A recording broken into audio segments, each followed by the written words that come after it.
Yes, it's midweek. Today is Wednesday. We are excited to be in your faces this beautiful morning, the 21st day in the month of August.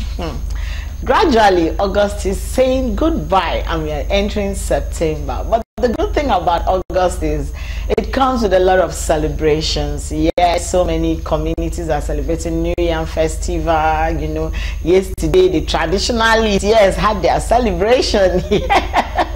And it was something that was peaceful and it was good to behold. I was watching it all over the internet and people were proud of it.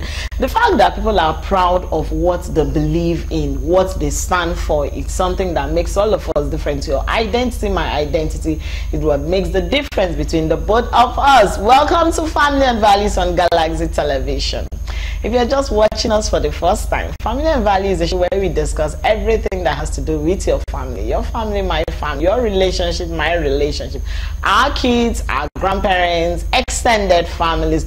Like I used to say, all those controversial topics you don't want to talk about it. On the show, we discuss it with our guests that always give us insightful conversations and take us through the dimensions of the topic. You know, that's what family and value is all about. And we are streaming across all our social media platforms. Please download the Galaxy mobile app so that you can watch us on the go. Turn on your Facebook notification so that you know when we are on your screen. And yes, your X and YouTube, we are streaming live. And if you're on StarTimes, you can watch us on channel 1110. You can download the Galaxy mobile app. You can watch us on Oppo. There are a whole lot of variety stations. You can watch us free to air. Yes, that's what Galaxy is about.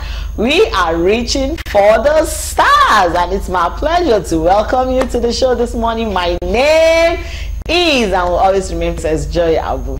Yes, I'm excited. You know, when I come smiling like this, just know that there's somebody beside me. You know, when they say beside a powerful man, I mean, there is my own case is beside Joy's smile. There is Mama Gen Z by my side giving me the ginger, you know. So let's welcome her to the show. Good morning. A beautiful morning to you, Joy, and to everyone watching us all over the world. And, you know, every morning when you have the opportunity to rise up and to be on your feet, you have two options. The first choice is to continue to sleep and dream your dreams. You know, those ideas, those dreams, you continue them while you're sleeping. While the other one is you wake up and chase them. Which one do you want? Do you want to chase your dreams, or you want to continue to dream that dream while you're sleeping? Okay, you have that dream, sleeping them all over. It's all good. It's to the glory of God. And my name is Rimeno Luratichakian. I hope you had a wonderful night rest. And today is going to be another wonderful time for us to talk about something that is very important and how we can actually overcome it when it comes to our children.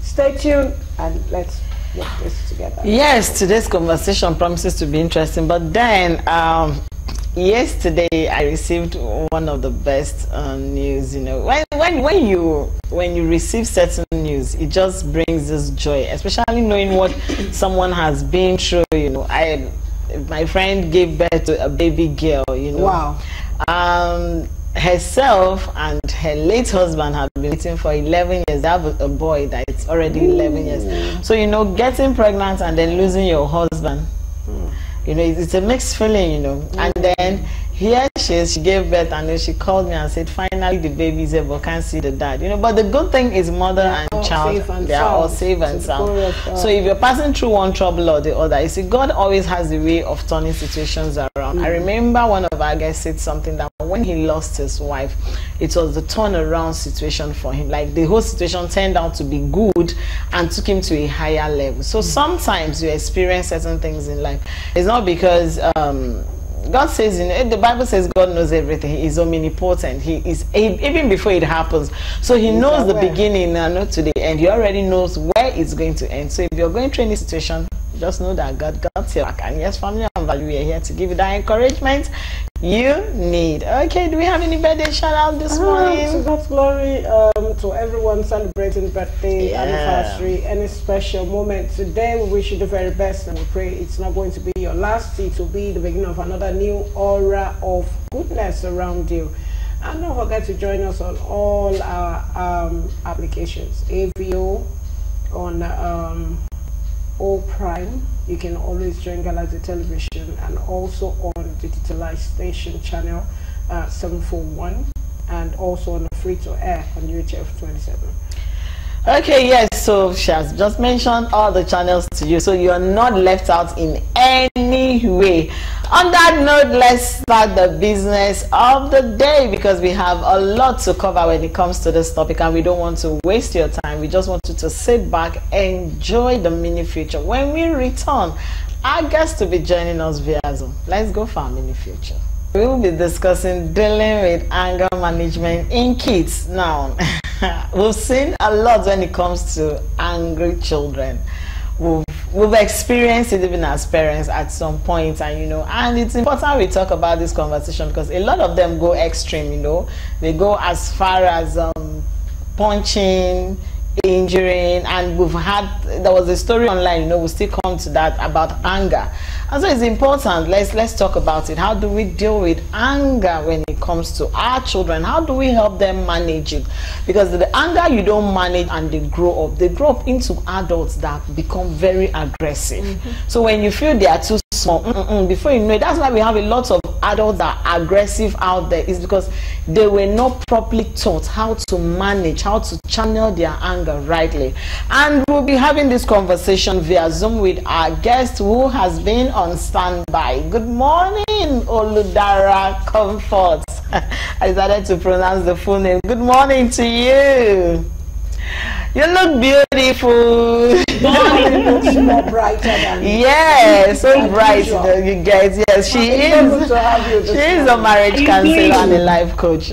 Good morning to you. Good morning to you. Good morning to you. How you doing? Okay, thank you for joining us in our fellowship. We really appreciate it. Now, quick one. Let me ask this question. I don't want to start by asking what is anger, because we all know what anger is. But my first question is, how do we encourage our children to express anger in a healthy way? How do we encourage them to express it in a healthy way? Let's start our conversation from that note. Okay, when it comes to this topic, it's a very sensitive one. Very sensitive one, and I want to start by establishing a fact that, just like you said in your video, that anger is an emotion, just like every other emotion, just like happiness, just like excitement, joy, and people are free to express all this emotion. Likewise, similarly, anger is an emotion, and it is okay for children to express their anger. We used to make it look as if it is a sin. When you express anger, it's a sin. So many children, they grew up bottling a lot of things up, because the parents make them to understand that as a child of God, as a child of this family, you must not get angry. So I want to start by making our parents watching us at home to understand that it is okay for children to get angry. Even Bible say it though. Bible said we should be angry, but it put a clause there. Bible put a clause there, but we should not sin. So parents should not speak their children to believe that anger is bad. It's totally bad. Anger is not totally bad. Sometimes anger can be healthy. And how do you teach them now? You teach them about emotions, about different emotions, how to identify their emotions. And the best thing you teach them as parents as they are growing is how to become emotionally intelligent. How to become emotionally intelligent. The difference between somebody who could manage his or her anger and somebody who could not manage it is, can you hear me? Yeah. Can you hear me? We can hear you. You can go on. We are hearing you. We're listening to you right here. You're all here. We're with you. The difference between okay, let me go ahead. I'm not seeing the studio. That's why, Sha. The difference between somebody a child who can manage his or her anger and a child who cannot manage his or her anger is how emotionally intelligent they are. So parents should take it as a responsibility to teach these children emotional intelligence as they grow. No, age-appropriate emotional intelligence training. Another one is setting boundaries for unexpected, expected behavior. Like, it's okay to get angry, but when you get angry, this behavior is not expected. Like name calling, like yelling, like throwing things, like throwing tantrum. So parents should set that boundaries for the children. And parents should establish consequences for inappropriate anger. Consequences. This is the only way you can get your children accountable for their anger. At the moment you tell them, the moment you behave inappropriately while angry, there are consequences for it. Then parents should encourage open communication. Open communication, even while the child is angry. Allow the child to express how the child feels. Give the child access, ability to know, let them tell how they feel. It will go a long way for them to free their mind and for them to learn in that process. I hope I've been able to answer that question. Yes, you have. Okay, now I want to ask, in the process of trying to establishing the consequence, letting them to know the consequences of getting to this level of anger, and also identifying those things, the emotional intelligence, setting the boundaries, and open, conversation with them. At times when they get that angry and the mother is frustrated and father is also like on their own edge of pressure or stress. Yeah.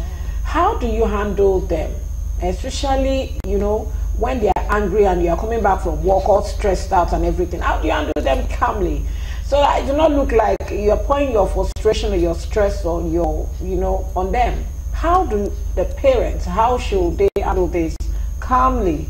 And okay, maybe you count 1 to 10, like Bible said, wait till 70 times, 7 times.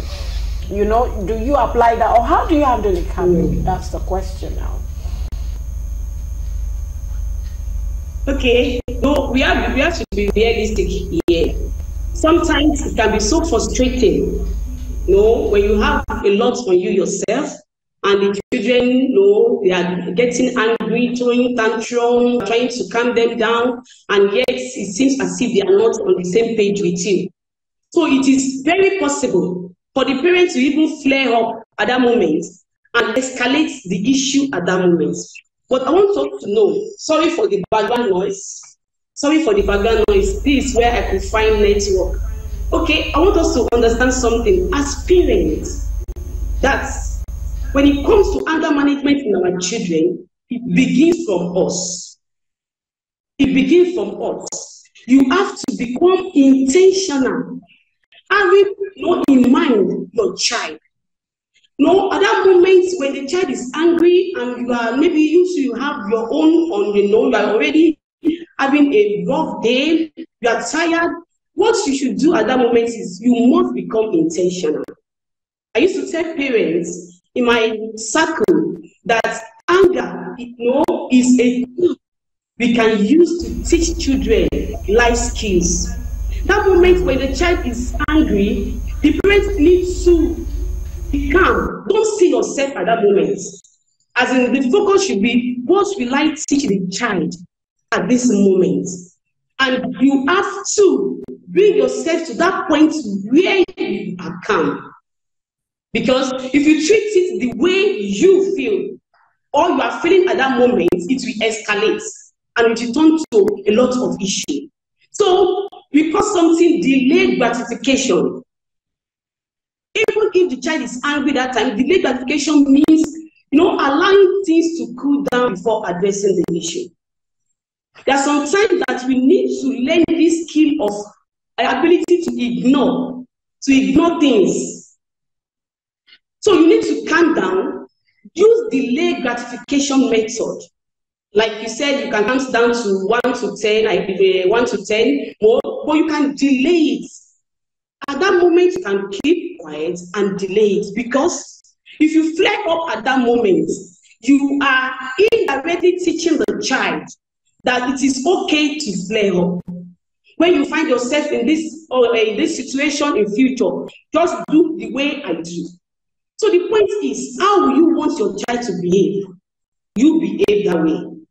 The change we desire in our children must begin from us by modeling calmness, even at the feet of rage. So with that, you'll be able to correct the child, to use respectful words, know even why they are angry.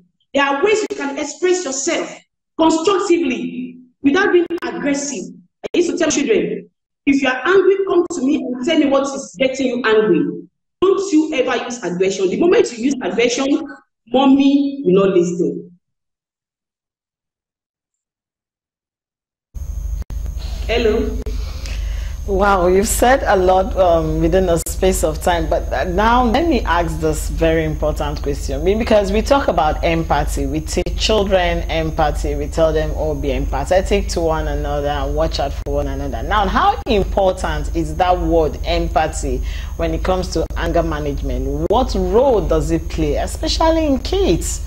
How important is that word empathy that we talk to kids about, be empathetic, have one another in mind? Now we are dealing with anger management. How important is empathy when it comes to anger management in kids? It's very, very important, not just with kids alone. In the entire family circle, dealing with anger with empathy is very, very important. And before you can teach your child this, you should also practice it. There are moments the children will do something that gets the parents so angry. At that moment, it's an opportunity for you as a parent to handle it with empathy.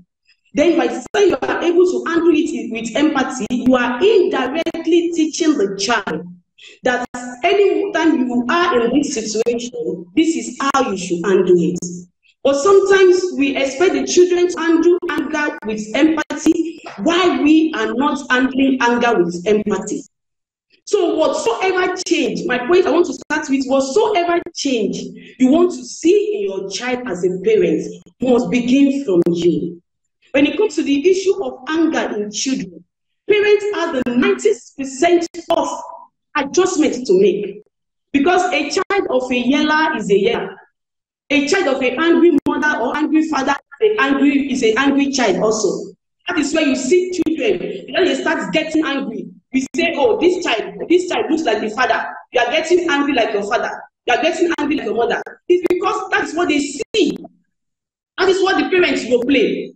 So if you are talking about empathy, empathy must begin from the parents. When you are getting angry with a child, you also approach it with empathy. Then there's something I call a you and me time with each child. A you and me time. The issue we used to have is we always allow children to get angry before we teach them what to do. There is something called a pre-conflict resolution. You can instill this pre-conflict resolution in a me and you time, introducing empathy to the children. And in a very simple way, one way you can introduce empathy is tell the children to always view things from other person's perspective. And always put yourself in other person's shoes. Because if you just put about think that what if I'm in this position? How will I feel if I'm treated this way? And it's empathy. So we should not be judgmental. Teach the children not to be judgmental. Don't always see yourself in all those situations. Think about the other person also. And you can achieve that, not in the midst of anger. Pre-anger resolution. Pre-conflict resolution. And every family must have it. That is, you are proactive. You don't wait the issue to come up before you start teaching them. So it is a plan that every family must have. You can call your child, what if somebody gets you angry now? What will you do? You give them a pre-anger plan, a pre-conflict plan, which they will go by. We should not wait to the heat, to the center of the anger before we start doing correction. Very much, look comfort. It's so good with the question we've asked you so far. But it's time for us to go for our break. So you please hold on for a while we'll go for the short break and our word of marble. We'll be right back. Don't go anywhere. Stay tuned. I can't lie to you. It takes grace, because being a father to your child or to your children, sometimes, like my daughter now, I can still remember when she was a child, like let's say 2 years, 3 years. There's one home theater I was using then, LG. I just bought it. It now spoiled the cover of that LG when the disc. You understand? I was so angry. But something came to my mind then that don't make me touch her. Say, if you did touch her that she never knew anything can spoil things like this, how about my own when I was in a child? Maybe me too, I don't do many things to my parents. That's the thing just clear for my mind. I just forgive her. So you understand? But when you're a child, becoming like 6 years, 8 years, 10 years, if you do something, maybe you want him or her, say, Junior, don't do this, I don't want to see you play with this, I now do it. I won't lie to you. Although generation we did now say we should not beat children, we should not, but sometimes even now to just give him a small touch for him to understand. Say, after all, my dad warned me that I should not touch or I should not go this place. So it's not, but it's good to control your temper when you're a child, because a child never know anything, never have the kind of understanding as a parent or as a mature person. So sometimes you forgive, let it go, because when you too was a child, you don't know, maybe you don't damage many things. So you can just look, say, it's a child, you come on high. Like my child, if you get angry, first of all, I will make sure that I'll beat the nonsense out of you. Then I'll drag you back. Then I'll pet you. After petting you, then whatsoever that is the challenge, I'll ask you and make sure that I will solve your challenge. If this child anger is not the same like this, and the way you manage each of them is not the same way. So maybe some will like petting. So I'll follow that one with petting. If the one that if you don't beat, you will not get his senses right, I'll make sure that I'll beat that one. That's how it is. As a father, it's very easy. Since you are the father, you will call him to the order, embrace him, advise him. You don't need to angry with him when he's angry. You must know the reason why he's angry. Are you getting me? And when you know, you must bring yourself down to his level. Are you getting me? When you bring yourself down to his level, he will be happy to explain what is happening to him, and you will advise him.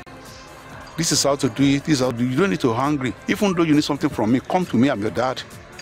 Or somebody offended you, don't offend with that person immediately.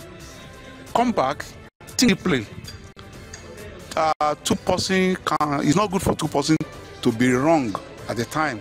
You understand? So we need to take it cool. Anything, no matter how.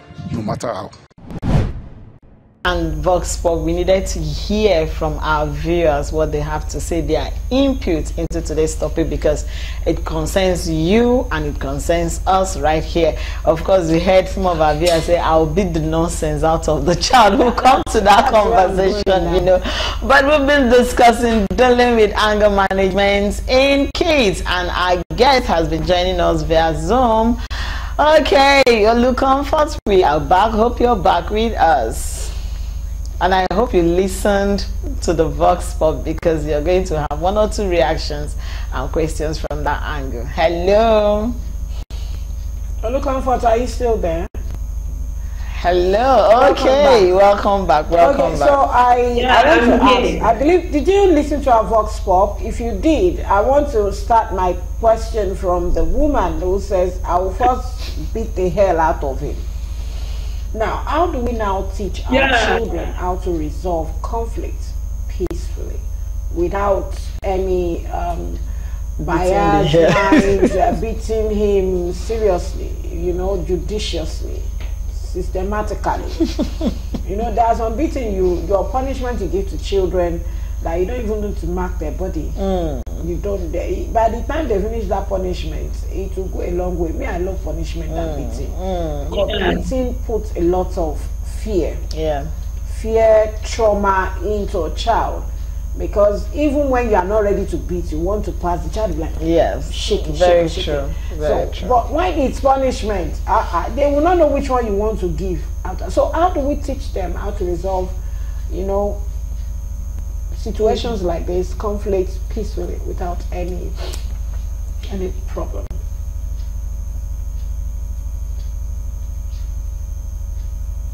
You know, I was just laughing when that woman was talking that I will beat, and that is what majority of parents usually do. That was what they did to us. So when we were so young, no, they just beat us. That is what majority of us, we grew up to be aggressive.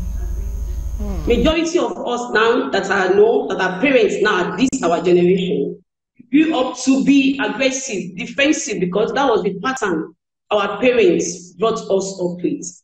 And as a family coach, I don't like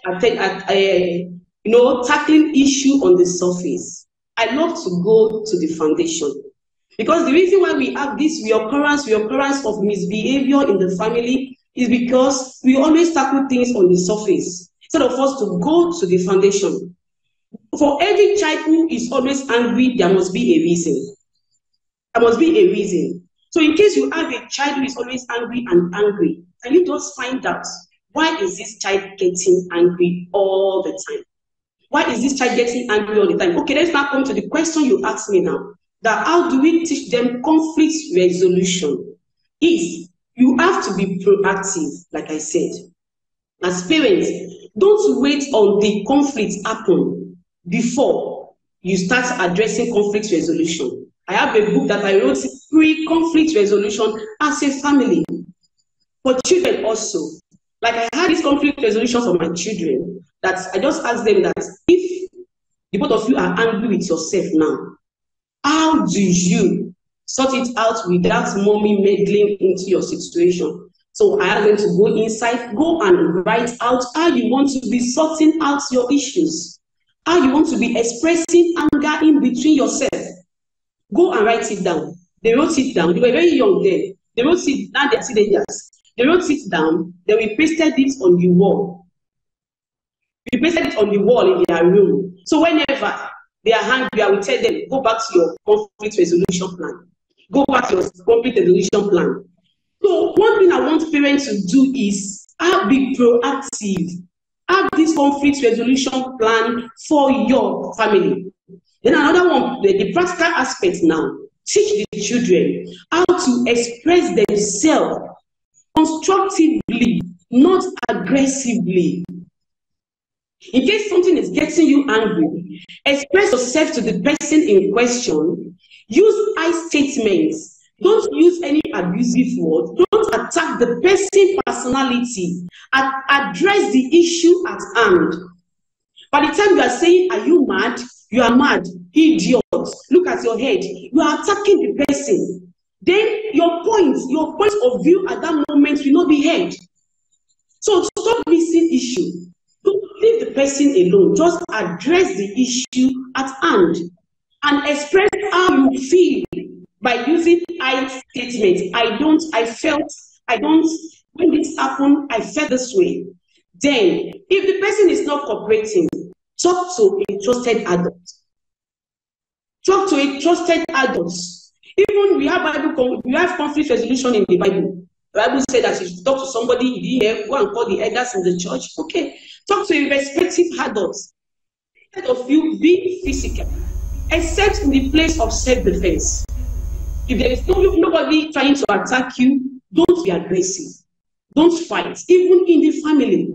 Then one way we can get our children to be accountable for their anger is to set consequences. Not just in anger management alone, in every area of discipline. Consequences is a discipline that works. Beating children is not, it doesn't work. That is why your child keep on doing the same thing you told them yesterday. They keep on doing it over and over and over again. Set consequences, and consequences that is not discipline, not punishment. Withdrawing privileges, multiplying their number of church, their level, the church they will do, the number of the days. You know, so there are so many disciplines that work. If you go beyond your boundary and you start calling your sibling or anybody names, mad, idiots, this is the consequence. Then parents push through. The issue parents have is, especially mothers, we are so emotional. When we set consequences for the children, we are still the one that still made them out again. By the time you are able to do it when they are growing, they grow up into being able to be accountable for their behavior, for their anger. I hope I've answered the question.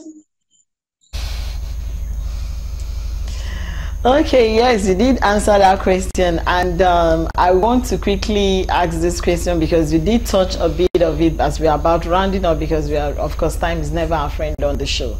Now, between siblings, brothers, sisters, cousins, there was this story that came online and went viral because two kids were angry, two cousins, and you know, in the struggle went to bed, and one strangled the other while sleeping out of anger. That is extreme, if you would ask me. Now, how can siblings be taught properly how to manage anger amongst them? You know, sometimes even at home, when the two of them are fighting, I'll just let them, please go and settle yourself. You know, this one is shouting, this one is breaking. Now, when you now have like 4 siblings in the house and everybody is angry, you know, so how do we teach, you know, kids within them, siblings, to manage their anger properly and resolve it within themselves without necessarily, Mommy, I want to say this, Daddy, I want to say this, I want to report this person? How do we teach them that? Because I believe if that child that actually killed her cousin was taught properly, she would not think of committing that crime. So how do we teach siblings to handle anger management within them properly? If you're still there with us.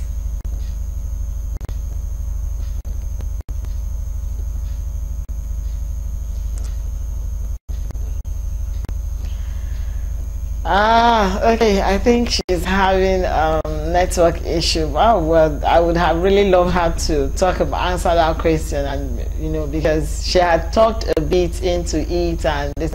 Sometimes it's overwhelming. I'll just, please, people just go and settle yourself, because I just feel like this one is shouting, this one is coming, Mommy, this one did this, Mommy did, Normally, like when you have them like that, the only thing you can do is just to try and find out what exactly is the problem.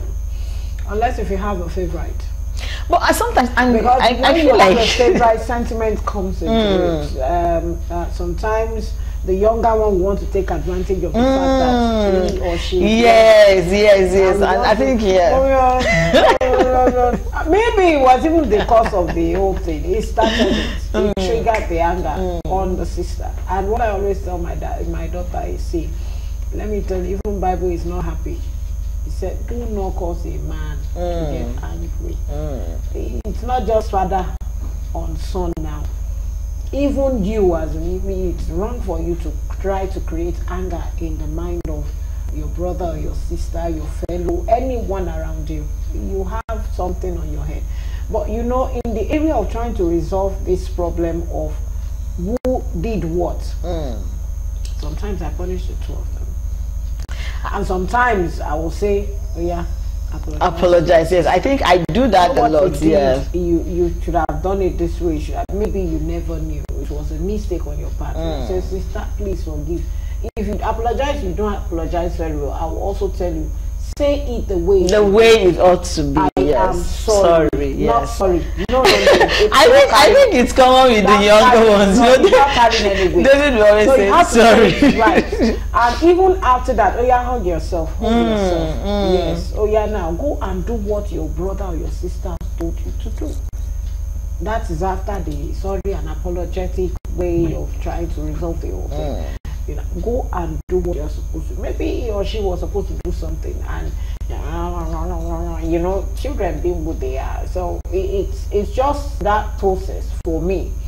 And I think it has worked one way or the other. I think it's actually a process that is working, and I'm sure most parents out there, because sometimes you look at it, it's very minor things. But some parents, it's very minor junior thing. Over the senior, only thank you very much. Thank you. Let's just take your advice. Please, let's take your advice, because we are rounding up and time is not our friend. Especially the area of being apologetic. How should we make them to apologize? Genuinely, and to make amends when angry. So let's just wrap it up like that, like 2 minutes, if you can take us. Thank you. Like I usually say, that whatsoever you want to see in your children, let it begin from you. Start the apology first. There are times as a parent, you will do something wrong, accept that you are wrong and apologize. What you are doing at that moment, you are teaching the child that it is okay to apologize. Then the next one is in the family circle now. Let apology be a usual thing, no the order of the day, between daddy and mommy. When the children see daddy saying, my dear, I'm sorry, or I'm sorry, the children will pick it up from there. What we are indirectly telling the children is, saying, I'm sorry is not a big deal. For any family that apology is a big deal, it will be a big deal for the children also. That is the easiest way to teach children how to apologize. Then we come to the children and we let them know that it's okay. Even while they have their issues, just like you said, you bring the two of them together. Okay, you say sorry and say sorry. And we let them know that apology is not about you accepting faults. Apology is doing what is right. You saying sorry to somebody is what is right. So it's not about you saying, no, it's not my fault, I won't apologize. So it's something that we have to, as a way of life in the family. If you make it a way of life in the family, you see the children just flow naturally. You don't even need to struggle. I want to close with a child that I met in Bible school. Something happened, a child of 7 years old. Something happened and I was scolding the child. The next thing the child was just saying, Ma, I'm sorry. Ma, I'm sorry. Ma, I'm sorry. From there, I could see that apology is not a big deal in the family this child came out from. Not a big deal. So let it begin from the parents. Let's role model apology. And we will not need to struggle to teach our children. Thank you.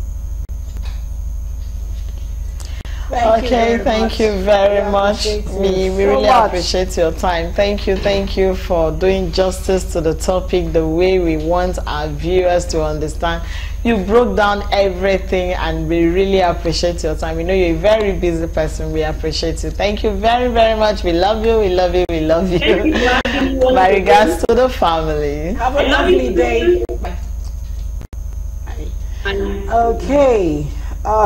It's been another wonderful time, and I tell you, many things were just coming in like a flash, right? And I want to imagine a parent who is not apologetic. I think we're talking about dealing with stubborn parents. That's true. Or parents who are unapologetic. Who hide under the I'm an African mom, you know, I'm African dad. Would never say I'm sorry. You are my son, you are my daughter. They would never say I'm sorry in the name of African please, excuse me, thank you.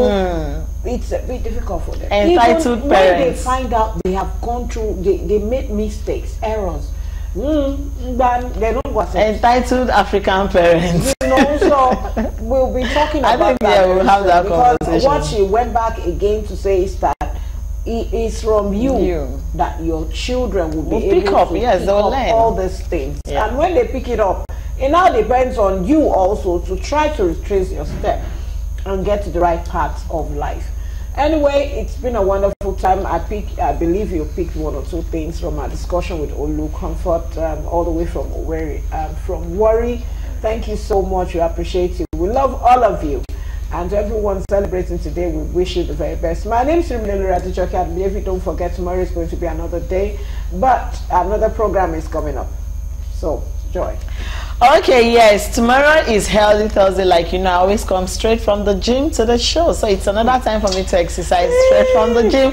But we will be discussing menstrual health tomorrow. Whether you're a man, a boy, a girl, everybody needs to hear this, because you have one sister, one auntie, every woman around you goes through this process. So it's a show you don't want to miss tomorrow, and we'll be having our doctor in the house to take us through the journey. Of course, you know, all this are for health, and we always have our medical practitioners come here to give us, you know, topics that you feel I've heard about it, I know it. By the time they start the conversation, you now discover that you knew nothing about it. So tomorrow, keep a date with us where we'll be discussing menstrual health. My name still remains Joy Abu. I'll see you tomorrow as I'm preparing to walk out, and you know, a day after that is nowhere. We call it the other day. All right, we'll see you tomorrow. Stay tuned. Don't go anywhere. Wait for the next program. Thank you.